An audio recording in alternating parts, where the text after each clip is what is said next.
ഒന്നുകിൽ എൻ്റെ വീട്ടിലേക്ക് കൊണ്ടുവരേണ്ടി വരും, അല്ലെങ്കിൽ നേരെ ശ്മശാനത്തിലേക്ക് കൊണ്ടുപോകേണ്ടി വരും. എൻ്റെ വീട്ടിൽ കൊണ്ടുപോകാൻ ഞാൻ സമ്മതിച്ചില്ലെങ്കിലോ?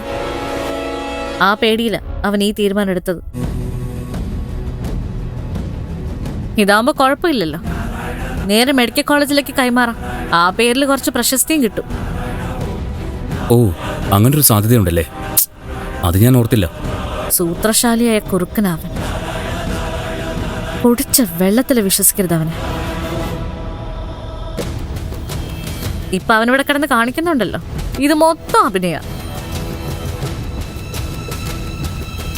അവന്റെ ഒരു കരച്ചില്, കള്ളക്കരച്ചിലത്.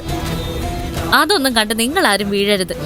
എന്തായാലും ബോഡി ഡൊണേറ്റ് ചെയ്യാൻ സമ്മതിച്ച സ്ഥിതിക്ക് ആ വിവരം ഹോസ്പിറ്റലിന്റെ മാനേജ്മെന്റിനെ അറിയിക്കണ്ടേ?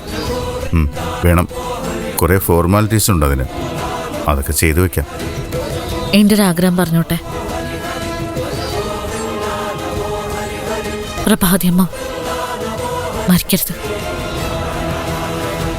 അതിന് തീരെ സാധ്യതയില്ല. ഏത് നിമിഷവും ആ വാർത്ത നമ്മളെ തേടി വരും.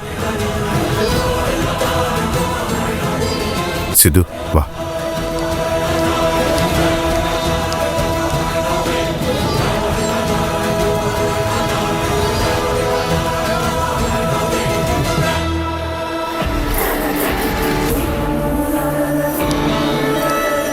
അമ്മയുടെ ബോഡി മെഡിക്കൽ കോളേജിന് കൊടുക്കാൻ സമ്മതിച്ചോ?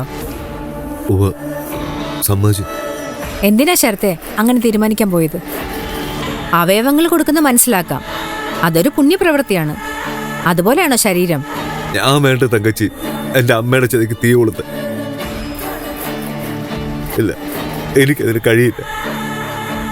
എന്നെ താലോലിച്ച് വളർത്തി വലുതാക്കിയ എൻ്റെ പ്രിയപ്പെട്ട അമ്മയുടെ ശരീരം എൻ്റെ മുന്നിൽ കത്തിയാമർന്ന് ഒരു പിടിച്ച് ആരാവുന്ന കാണാനുള്ള ശക്തി അതെനിക്കില്ല.